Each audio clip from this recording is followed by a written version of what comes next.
Bismillahirrahmanirrahim. Assalamualaikum warahmatullahi wabarakatuh. Alhamdulillahi rabbil alamin wal aqibatu lil muttaqin wala udwana illa 'alal zalimin wa asyhadu an la ilaha illallah wahdahu la syarikalah wa asyhadu anna Muhammadan 'abduhu wa rasuluh. Allahumma salli wa sallim wa zid wa an'im wa barik ala nabiyyina Muhammadin wa ala alihi wa sahbihi wa man tabi'ahum bi ihsanin ila yaumiddin. Amma ba'd. Allahumma inna nas'aluka ilman nafi'a wa rizqan thayyiba wa amalan mutaqabbala. Allahumma arinal haqqa haqqa warzuqna ittiba'ah wa arinal batila batila warzuqna ijtinabah. Allahumma amin. Para jemaah kaum muslimin dan kaum muslimat serta para pemirsa yang semoga senantiasa dirahmati Allah Subhanahu wa taala. Alhamdulillah, pada kesempatan sore menjelang malam yang berbahagia kali ini kita masih diberikan kesehatan oleh Allah Subhanahu wa taala, diberikan curahan nikmatnya kepada kita semua sehingga kita bisa melanjutkan kembali pengajian kitab Riyadhus Shalihin lil muallif, buah karya dari Al-Imam An-Nawawi rahimahullah. Kemudian salawat beriring salam semoga senantiasa tersampaikan kepada Nabi Agung Nabi Muhammad sallallahu alaihi wasallam, kepada keluarga beliau, para sahabat serta umatnya yang senantiasa mengikuti sunnah Nabi hingga hari kiamat. Para jemaah yang dimuliakan Allah Subhanahu wa taala, kita lanjutkan pembacaan pada bab al-mubadarah ilal khairat wa hathi man tawajjaha li khairin. Masih seputar bab bersegera mengerjakan kebaikan, ya. Bab segera mengerjakan kebaikan. Pada kesempatan kali ini kita melanjutkan pembacaan hadis dari bab ini, hadis yang keempat atau urutan nomor hadis yang ke-90 dari urutan kitab, ya. Baik, kita mulai membaca. Bismillahirrahmanirrahim.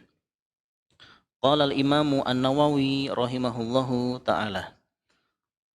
Ar-Rabi'u an Abi Hurairah radhiyallahu ta'ala anhu qala jaa'a rajulun ila Nabiy sallallahu alaihi wasallam faqala ya Rasulullah ayyu shadaqati a'dhamu ajra qala sallallahu alaihi wasallam anta saddaqa wa anta sahihun syahihun takhshal faqra wa ta'mulul ghina wa la tumhil hatta idza balaghatil hulqum qulta li fulanin kadza wa li fulanin kadza wa qad kana li fulan, muttafaqun alaih.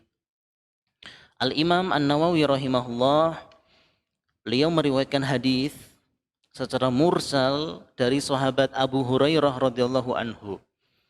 Ya, sahabat Abu Hurairah radhiyallahu anhu, beliau berkata, telah datang seorang lelaki kepada Nabi sallallahu alaihi wasallam seraya berkata, wahai Rasul, sedekah apa yang pahalanya paling besar? Sedekah apa yang pahalanya paling besar? Lalu Nabi sallallahu alaihi wasallam menjawab, sedekah apa? Oh, gini. Engkau bersedekah, ya. Sedekah apa yang paling besar kan pertanyaannya? Maka Rasul menjawab, engkau bersedekah di saat kondisimu sehat. Nah, kemudian di saat engkau merasa pelit, abot ngeculke harta. Di saat engkau takut miskin, di saat engkau berambisi menggapai cita-citamu. Ini 4 poin nih para jemaah. Ini 4 poin kriteria sedekah seorang hamba pahalanya besar. Napa wau? Di saat sehat, kemudian di saat merasa pelit, ya, naudzubillah min dzalik, kemudian di saat merasa takut miskin sebab rego beras munda, kemudian sebab napa keempat wau? Merasa sedang berambisi mengumpulkan kekayaan, cita-cita. 4 kondisi yang dikumpulkan seorang hamba dan dia memaksa untuk sedekah, maka pahala ini gede banget kata Rasul SAW. Kemudian kata Rasul, janganlah engkau menunda amal soleh tersebut sehingga ruh itu keluar dari jasad. Kemudian ketika sakaratul maut menjumpaimu, engkau pun berkata, iki harta untuk fulan, yang ini untuk fulan, dan yang itu untuk fulan. Padahal itu semua harta sudah ditetapkan sebagai warisan setelah engkau meninggal nanti. Orang usah dibagi-bagi ini wis eneng sing ngurusi pembahasan warisan itu. Hadits muttafaqun alaih. Kata Al-Imam An-Nawawi rahimahullah, al-hulqum majrun nafsi. Ketika ruh sampai kepada kerongkongan, al-hulqum tadi mana adalah kerongkongan. Kerongkongan adalah majrun nafsi, saluran udara. Wal mari'u majru ta'ami wasyarab. Sedangkan mari itu adalah saluran makanan dan minuman. Karena makhluk hidup nggih, entah itu manusia ataupun hewan sekalipun. Makhluk hidup kan disebut makhluk hidup itu kan karena dia punya nyawa. Sehingga makhluk yang dikasih nyawa itu adalah ya manusia dan binatang. Jin ya barang gaib, beda lagi ya, nggak kelihatan, yang nampak aja.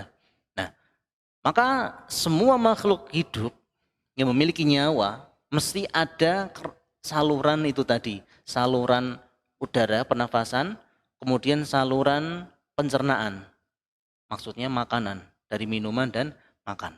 Maka misalnya panjenengan ketika berkurban, itu kan ada saluran yang ada di kambing atau sapi tersebut. Itu harus terputus semua. Maka nggak ada ceritanya, oh ini Masya Allah ya, ini hewannya sekti. Bukan masalah sekti para jemaah. Sebab apa? Ada urat nadi yang belum terputus. Sehingga sulit matinya. Ya. Kalau 3 saluran tersebut terputus semuanya, maka kemungkinan besar dia cepat lumpuh dan cepat mati. Ngoten nggih? Jadi bukan karena disembelih kemudian sapi ini ngadeg melaku-melaku, itu sebab ada saluran yang belum terputus. Kemungkinan besar itu adalah saluran nafas.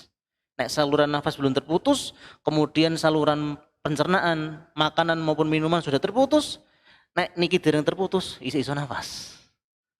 Ya, maka harus diputus semuanya. Setelah itu dengan izin Allah dia akan cepat mati.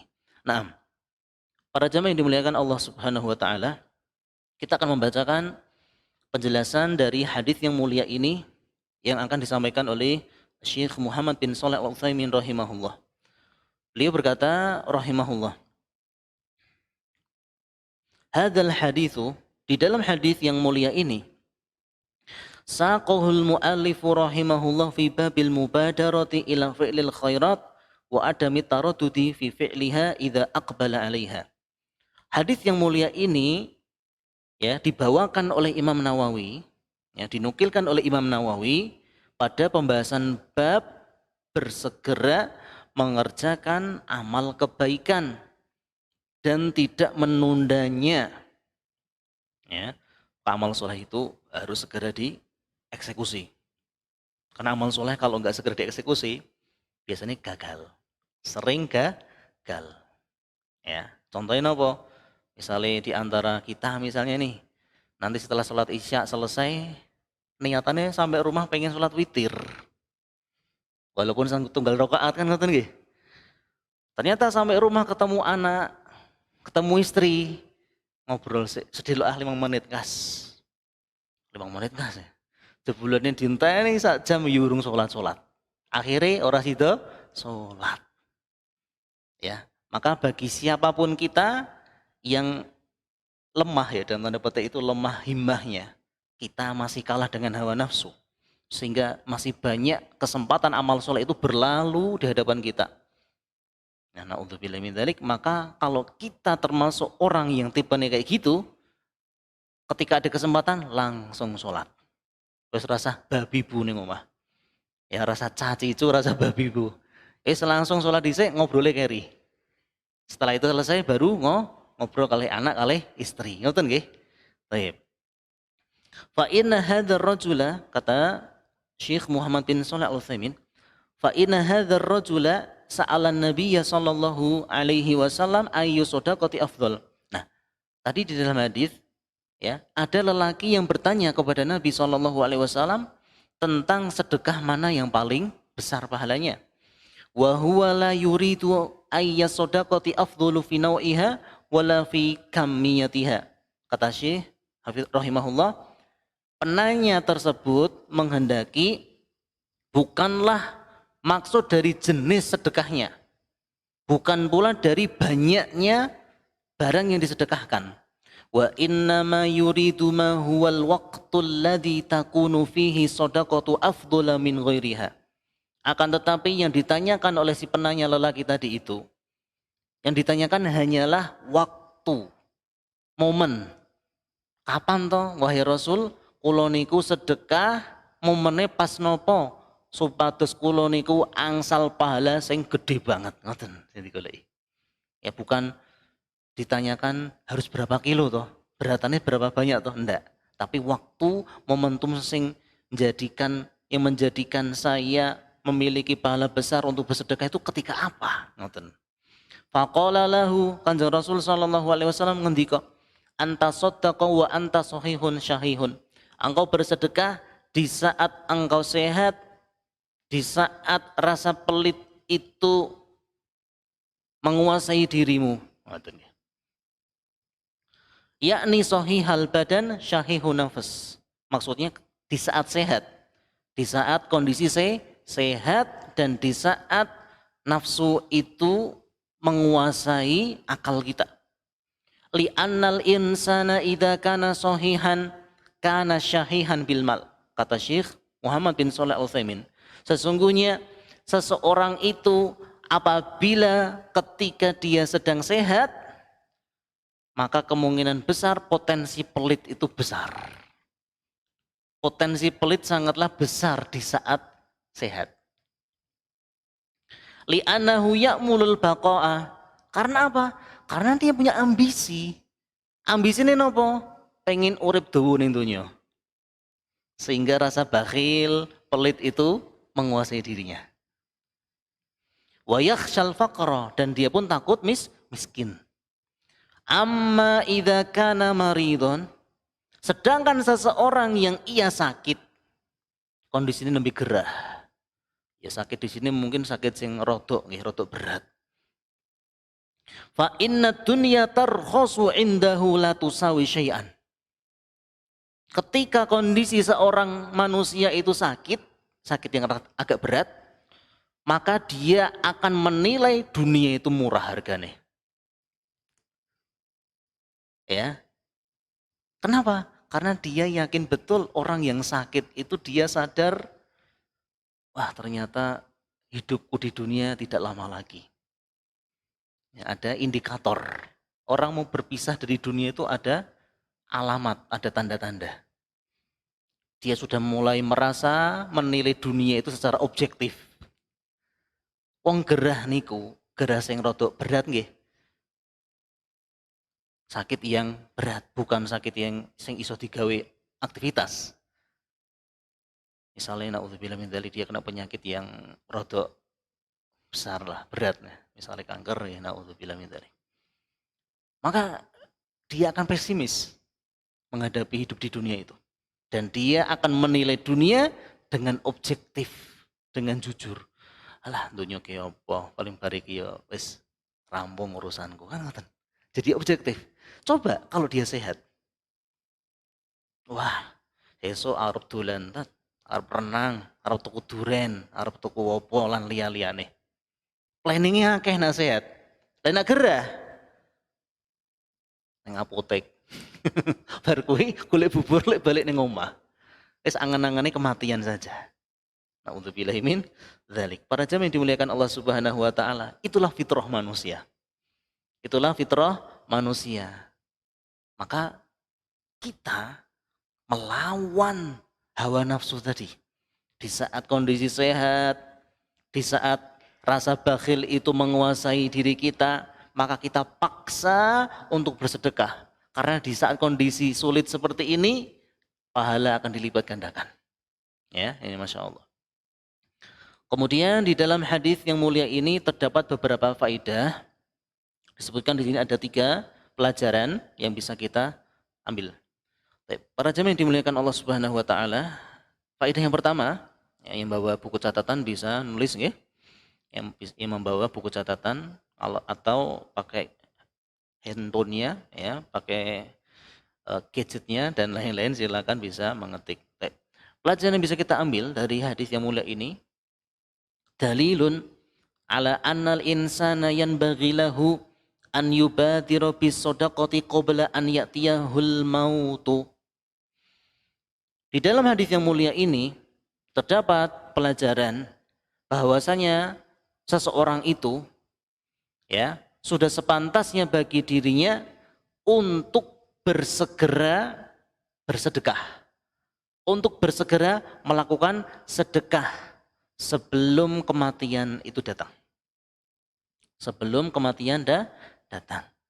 Wa annahu idza tasaddaqa fi hali huduril ajal. Karena apa? Sesungguhnya apabila ia bersedekah di saat sedang menjelang sakaratul maut, kana dzalika aqallu fadlan mimma law tasaddaqa wa huwa sahihun syahih. Pahalanya lebih kecil. Seseorang yang dia bersedekah, yang ia mewakafkan, ngerti nggih? Nah, biasanya kan orang mau ada indikator mau sakaratul maut itu kan, Masya Allah, lumone ora patut. Ya, iki lemah sing mburi omah, wis diwakafke gawe masjid. Mburi omah, mburi iki berarti misalnya etan omah. Iki lemah sing kulon omah diwakafke dadi pondok. Sing sisa kidul gawe koperasi, sisa lor gawe perumahan ustadz karo dosene misalnya. Masya Allah, lumone ora patut nak kemeh mau sakaratul maut. Tapi nak enggak sakaratul maut, Pak, zakatipun Pak, ngapunten Pak, sedekahipun wis tak bayar rungi langsung, ora neng kene. Subhanallah wa bihamdi. Maleh toh. Ya, di saat sehat pangling. Ya, lupa diri, amnesia. Tapi nek giliran gerah, kabeh proposal dinyah-nyoh kayak kabeh. Pak niki proposal, yo, niki proposal nyoh kayak kabeh. Tapi nek sehat, lali para jemaah. Lali akhirat. Itulah manungso, kebanyakan manungso niku. Maka jangan sampai kita menjadi kelompok, menjadi kebanyakan manusia tersebut. Jadilah kita itu manusia yang asing. Karena kita itu juga terkadang butuh jadi wong asing para jamaah. Ya, kanca-kancan itu pesta-pesta melalaikan akhirat, awake dhewe itu tetep kelingan akhirat. Pripun niku saged nonton jenengan? Bisa nggih? Bisa. Lu sampean iki kok iki kancane do anniversary, do berbahagia merayakan kemenangan misalnya.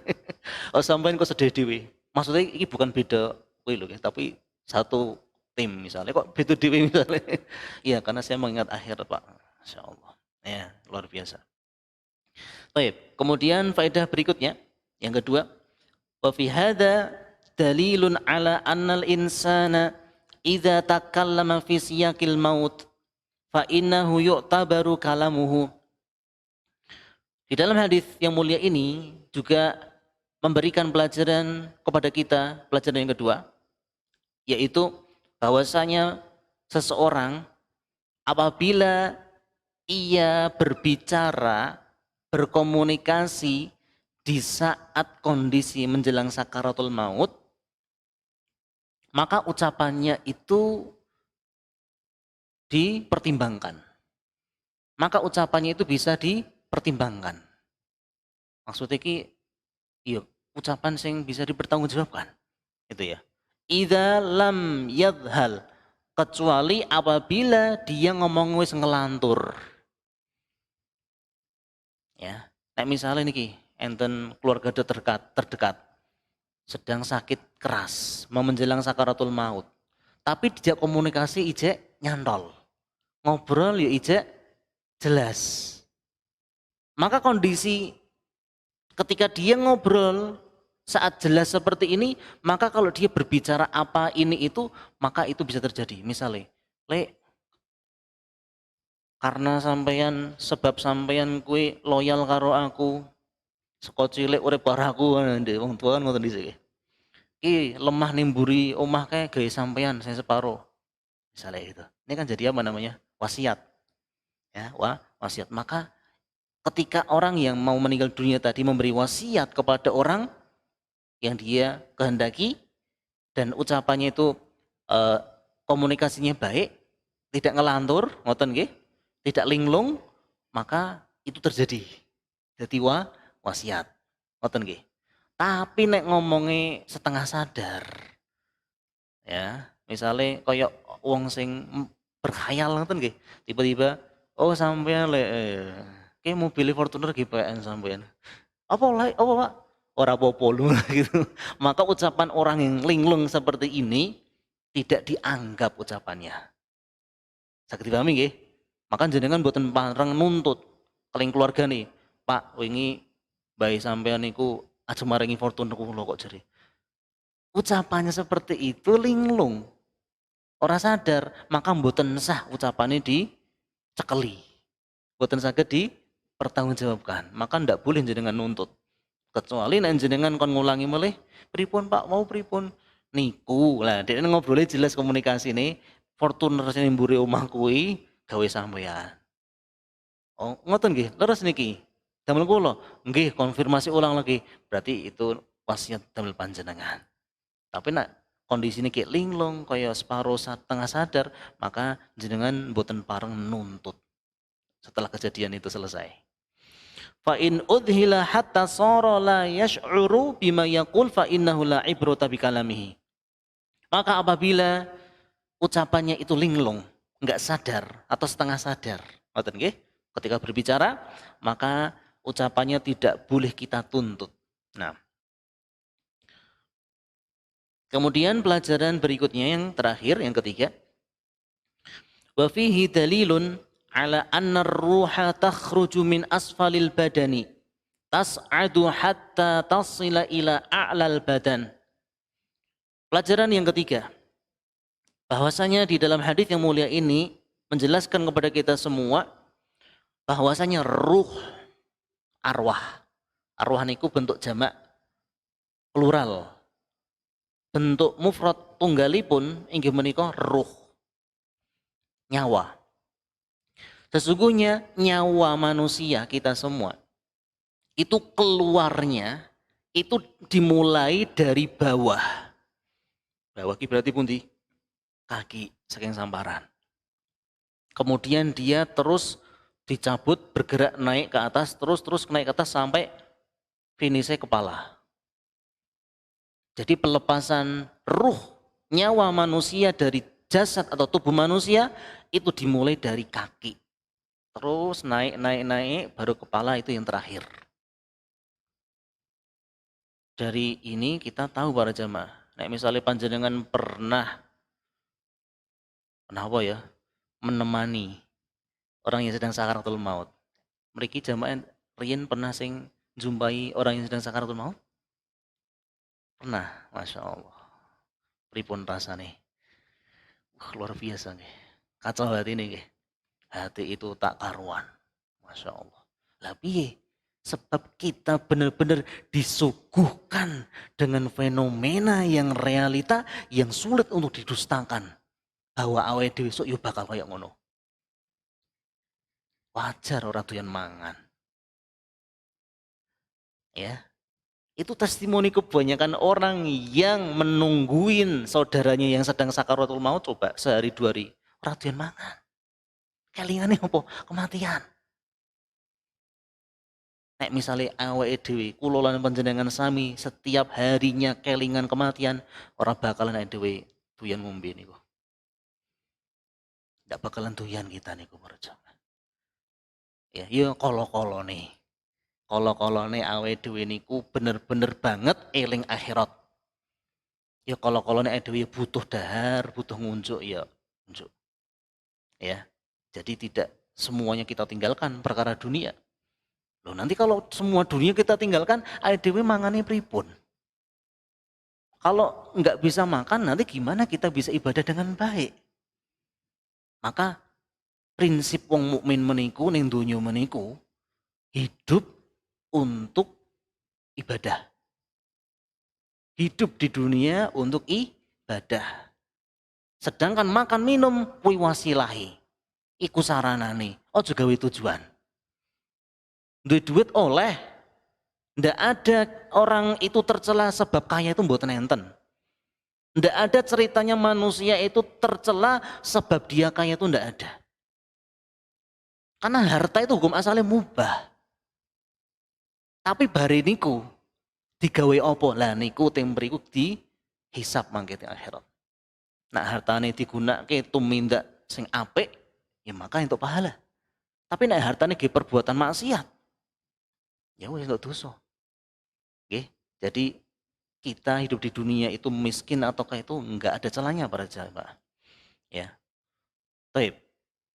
Kembali kepada faedah yang ketiga tadi. Maka kalau panjenengan pernah ya menemani saudara dekat yang sedang kondisi sakaratul maut seperti itu, maka jenengan raba deh posisi kaki dulu. Rasanya pripun? Anyep. Dari semua tubuh yang ada itu, yang paling dingin dhisik sing pundi? Kaki. Lah napa? Ruhe wis ora eneng. Kehidupan di kaki sudah tidak ada. Yang mana itu nanti berujung sampai ke kepala. Makanya kata Rasul Shallallahu Alaihi Wasallam, sesungguhnya pandangan mata kita itu akan mengikuti roh itu keluar. Makanya pun kebanyakan kebanyakan orang yang setelah sakaratul maut meninggal dunia, mata itu terbelalak kemana? Ke atas. Iku nduduhake roh itu digo munggah ning langit. Ya, maka disunahkan untuk menutup mata yang terbelalak tadi. Nonton nggih para jamaah nggih. Baik. Tsumma tuqbadu min hunaka. Ya, maka tadi dimulai dilepaskannya atau dicabutnya ruh manusia, nyawa manusia itu dari kaki sampai menuju atas, yaitu ke kepala. Itulah disebut Nabi SAW hatta idza balaghatil hulqum, sehingga apabila ruh itu sampai ke kerongkongan, kalian baru ngendika iki harta ge fulan, iki ge kae, iki ge kae. Wis ora guna sedekah dalam masalah seperti ini, ya. Nah, Allahu al-musta'an. Para jemaah yang dimuliakan Allah Subhanahu wa taala, kita lanjutkan hadis berikutnya, hadis yang kelima dari pembahasan bab atau urutan hadis yang ke-91 dari pembahasan kitab Riyadhus Shalihin. Wa qala rahimahullah an Anasin radhiyallahu anhu anna Rasulullah sallallahu alaihi wasallam akhadha sayfan yawma Uhudin faqal man ya'khudhu minni hadha fabasatu aydiyahum kullu insanin minhum yaqul ana qala sallallahu alaihi wasallam faman ya'khudhuhu bihaqqihi fa ahjamal qaum faqala Abu Dujanata radhiyallahu anhu ana akhudhu bihaqqihi fa akhadahu fa falaqa bihi hamal musyrikin rawahu Muslimun. Kemudian hadis berikutnya dari sahabat Anas bin Malik radhiyallahu anhu, semoga Allah meridhoi beliau, bahwasanya Rasulullah sallallahu alaihi wasallam bersabda, beliau mengambil sebuah pedang di saat hari peperangan di Uhud, perang Uhud. Kemudian Nabi SAW bersabda, siapakah di antara kalian yang akan menggunakan pedang ini? Fabasatu aydiyahum, kemudian para sahabat mereka mengulurkan tangan mereka semua. Rebutan, giliran, pilihan. Saya ya Rasul, kulo ngoten. Rebutan Arab, rebut pedang yang tadi ditawarkan oleh Rasulullah Shallallahu Alaihi Wasallam. Semua di antara para sahabat mereka mengatakan saya. Ngoten. Kemudian Nabi Shallallahu Alaihi Wasallam melanjutkan sabda beliau, siapa di antara kalian yang mau menunaikan hak dari pedang tersebut? Nabi memberikan syarat, siapa yang mau berperang menggunakan pedangku ini? Kan berebutan, kulo. Para jemaah dimuliakan Allah Ta'ala. Rasulullah Shallallahu Alaihi Wasallam itu adalah manusia spesial. Di antara bukti manusia yang spesial, beliau adalah kita itu boleh ngalap berkah. Kita boleh bertabarruk, golek berkahe Kanjeng Rasul Shallallahu Alaihi Wasallam. Dan itu syarat di saat beliau masih hidup. Masih hidup syaratnya. Nek pun sedo mboten pareng awake dhewe ngalap berkah teng kuburane Nabi mboten angsal. Ya. Maka para sahabat berebutan. Lho niki pedangi Kanjeng Rasul. Sapa sing ora gelem dhewe? Rebutan. Wis mpun lah kita akan mengkiaskan ya, kita analogikan.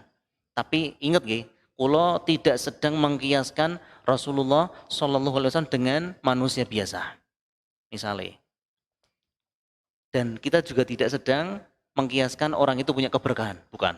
Tapi dia punya kedudukan di hati manusia. Misalnya Pak Presiden kita, Pak Joko Widodo ya, hafizahullah taala. Wa wafaqahullahu ila ma yuhibbuhullah wa yardha. Misalnya Pak Jokowi tindak mriki. Datang teng mriki, misalnya analogi, kula mau analogi. Kemudian beliau apa ya? Apa oleh Solo ki apa biasanya? Apa? Sepatu bola. Teng mriki enten pemain bola mboten? Ndak ada. Ya wis sing petani enten mboten? Enten nggih? Ya wis digaweke arit. Tanda tangan Pak Jokowi. Wih. Lali do, antre teng alun-alun. Sinten sing purun hadiah niki enten tanda tangan Pak Jokowi Dodo. Rebutan dah kira-kira? Hah? Rebutan mboten? Mungkin sebagian orang olah arete piro regane 20.000, 40.000 iso tuku dhewe. Kan ngoten nggih sebagian orang. Tapi bagi orang yang memiliki kedudukan di dalam hatinya, siapa yang nggak mau berebut? Apalagi di situ tertera tanda tangan beliau. Wah, tambah kesengsem. Itu presiden. Iku menungso biasa. Saya mboten mustahil jenengan suatu hari nanti jadi presiden Juan. Masya Allah. Ya, orang yang mustahil. Ya cukup kok jenengan di lepoke dicalon ke partai anu dadi presiden misalnya. Presiden dalam mimpi. Allah mustahil. Taib. Nah, itu presiden para jemaah. Jenengan seneng banget ketika dikasih gitu. Nah, di sini Rasulullah SAW ketika beliau menawarkan pedangnya beliau, siapa yang tidak kesengsem? Para sahabat, mereka berebutan. Saya, wahai Rasul, saya. Kenapa? Mereka niatnya ngalah berkah, golek keberkahan saking pedang yang dimiliki oleh Rasul Shallallahu Alaihi Wasallam. Lantas Nabi mengatakan, tapi ada syaratnya. Napa syaratipun? Ya, pedang itu harus kau tunaikan haknya. Lantas para sahabat setelah mendengar sabda Rasul Shallallahu Alaihi Wasallam, mereka semua terdiam. Ora wani, ulo ora demen kabeh. Ya. Ya misalnya jamaah sedianya hadiah misalnya panitia yang nyedia hadiah. Atau ya misalnya iPhone, Samsung dan lain-lain misalnya. Siapa yang mau ini? Saya rebutan nih. Tapi enten syaratnya harus bisa jawab pertanyaan Ustaz. Cuma kabeh ya. Rasido kulo, rasido saya, tapi itu mendel kabeh sitane. Ya seperti itulah. Takut tidak bisa menunaikan haknya. Nah, setelah Rasul Shallallahu Alaihi Wasallam mengatakan, tapi ada syaratnya. Setelah mengatakan itu, beliau, para sahabat, lalu semua terdiam. Orang itu rebutan. Dodi. Pada takut mereka tidak bisa menunaikan hak. Lagi amanah loh para jamaah. Para sahabat itu orang yang bersegera mengerjakan amal kebaikan. Tapi nak menyangkut amanah, aja wani-wani. Termasuk ya menjadi anggota legislatif itu juga amanah. DPR, MPR, Pak RT, Pak RW, terus sampai presiden itu amanah para jamaah. Maka ojo kesusu buru amanah itu. Bukti nih para sahabat radhiyallahu anhum. Ketika Nabi apa yang syaratnya langsung mendel cep dorawani lanjut ke keinginan mereka untuk memiliki. Ya, maka amanah itu berat. Wis diajarke oleh para sahabat radhiyallahu anhum. Mereka adalah panutan kita semua. Mereka adalah orang soleh yang pertama kali hidup di dunia ini membersamai Nabi Muhammad SAW. Kita nggih nyontoh mereka niku. Lah sapa meneh sing kita contoh nak senes mereka? Batman, Superman. Alah, sinten mereka niku? Ya para sahabat. Fansnya kita itu kita berikan kepada para sahabat Nabi radhiyallahu anhum. Karena mereka ada orang-orang soleh yang dijamin masuk surga. Nah, faqala kemudian salah seorang sahabat yang berkunyah Abu Dujanah. Abu Dujanah nama aslinya adalah Simak ibnu Khorsyah. Simaku benu Khorsyah. Nama ini Simakun. Ya, Abu Dujanah.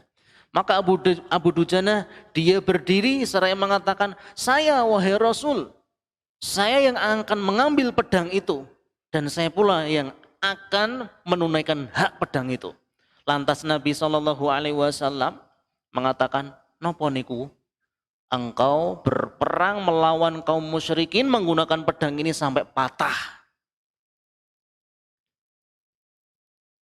Berarti omongi ngono napa Abu Dujanah? Rasido, ndak ngoten? Lah, boten. Abu Dujanah wes ngomong, wah, ya wes bismillah, langsung masuk ya wes sisan. Ya.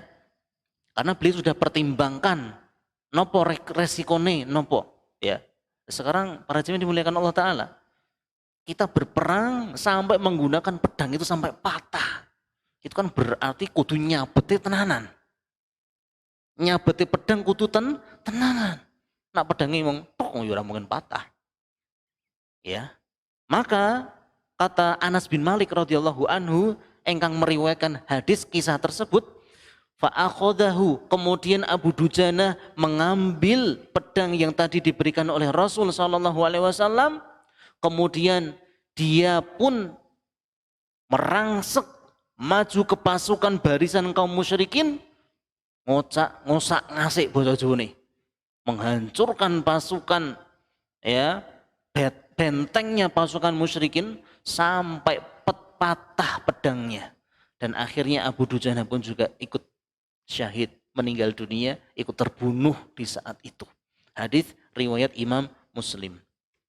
Para jamaah yang dimuliakan Allah Subhanahu wa taala, sebenarnya ini syarahnya itu panjang sekali. Tadi sudah kami persiapkan, tapi untuk meringkas waktu, ini kisahnya itu ada di serial di Perang Uhud. Nek panjenengan tenggriya wonten kitab atau buku tentang sirah Nabi Muhammad SAW, maka panjenengan maos buku tersebut, maka akan dijumpai kisahnya Abu Dujanah niki. Intinya perang Uhud itu adalah perang balas dendam saking kekalahan kaum musyrikin lan kaum kafir Quraisy. Karena mereka sudah dibantai pada perang Badar. Akhirnya mereka wis ora trimo. Akhirnya mereka membalas peperangan tersebut, menyerang di kota Madinah. Ngoten. Baik. Niku nggih kisahnya ya, secara ringkas. Kemudian pelajaran yang bisa kita ambil, di sini disebutkan ada 2 pelajaran. Wa fi hadza dalilun ala annahu yanbaghi lil insan an yubadira bil khairi wa alla yata'akhkhar. Ya. Di dalam hadis yang mulia ini, hadis yang ke-91 ini, sudah sepantasnya bagi setiap orang untuk bersegera mengerjakan amal kebaikan dan tidak menunda-nunda. Kemudian setelah itu ampun kesupen, jangan lupa minta pertolongan kepada Allah. Nah niki. Terkadang kula lan panjenengan sami niku terkadang nggih kesupen. Kesupen jaluk tulung datang Allah. Karena lantaran merasa diri wis kuat, karena lantaran diri merasa sudah hebat, maka lali ndonga, lupa minta pertolongan kepada Allah. Ya aku iso iki, insyaallah iso dhewe, tapi lupa berdoa, lupa minta tolong kepada Allah. Akhirnya nopo? Mboten siyos ngamal soleh. Ngoten nggih, ampun kesupen. Maka panjenengan wis duwe ide, wis duwe persiapan iki engko balik arep napa? Misale ajeng salat witir, bismillah ya Allah, bantulah saya ya Allah. Bantulah saya untuk melaksanakan ibadah salat witir. Misalnya panjenengan sudah ada gambaran, nanti setelah selesai pengajian sampai rumah, nanti makan malam misalnya, setelah itu mau ngaji, mau Quran. Ya Allah, tolonglah saya, mudahkanlah saya ya Allah untuk membaca Al-Quran. Ampun kesupen minta tolong. Ya, karena apa? Kalau kita punya ide-ide tapi mboten minta tolong sama Allah, biasanya lewat begitu saja. Orang situ ngamal soleh. Makanya minta tolong datang Allah Subhanahu Wa Taala. Niki pelajaran pertama. Yang kedua, wa fi hadza dalilun aidan ala husni riayatin Nabi sallallahu alaihi wasallam li ummatihi. Di dalam hadis ini terdapat pelajaran yang sangat istimewa kepada kita semua. Napa menika? Pengajaran Nabi Shallallahu Alaihi Wasallam kepada umatnya. Maka nek panjenengan pengen ngertos sang inspirator, the real inspirator yang asli adalah Nabi Shallallahu Alaihi Wasallam. Nabi niku nggih motivator, jadi guru ya guru sing apik, jadi suami ya suami sing apik, jadi anak ya anak sing apik, presiden negara ya nabi. Jadi pemimpin negara ya pemimpin negara sing apik nih. Apa jenengan golek contoh, nyontoh Kanjeng Rasul sallallahu alaihi wasallam. Ya. Laqad kana lakum fi Rasulillahi uswatun hasanatun liman kana yarjullaha wal yawmal akhir wa dzakarallaha katsira. Telah ada suri teladan yang baik di dalam diri Nabi Muhammad sallallahu alaihi wasallam. Wong mukmin, wong muslim. Niku suri teladane Kanjeng Rasul Nabi Muhammad sallallahu alaihi wasallam. Lah napa emange Ustaz? Yo awake dhewe duwe iman. Karena Kanjeng Rasul sallallahu alaihi wasallam ngendika, la yu'minu ahadukum hatta akuna ahabba ilaihi min waladihi wa walidihi wan nasi ajmain.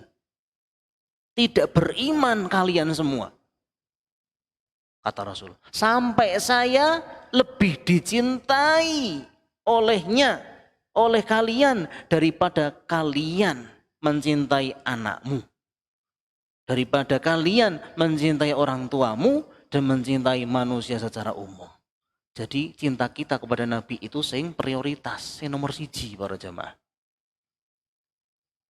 Ya, maka ya di sini kita mulai belajar bersama, mengkaji bersama bagaimana kita memupuk cinta dengan Nabi Muhammad sallallahu alaihi wasallam. Sebab napa? Nek awake dhewe wis cinta, maka mangke teng akhirat bakalan dilumpukake kalih tiang-tiang sing awake dhewe cintai. Karena Kanjeng Rasul ngendika, anta ma'aman ahbabta.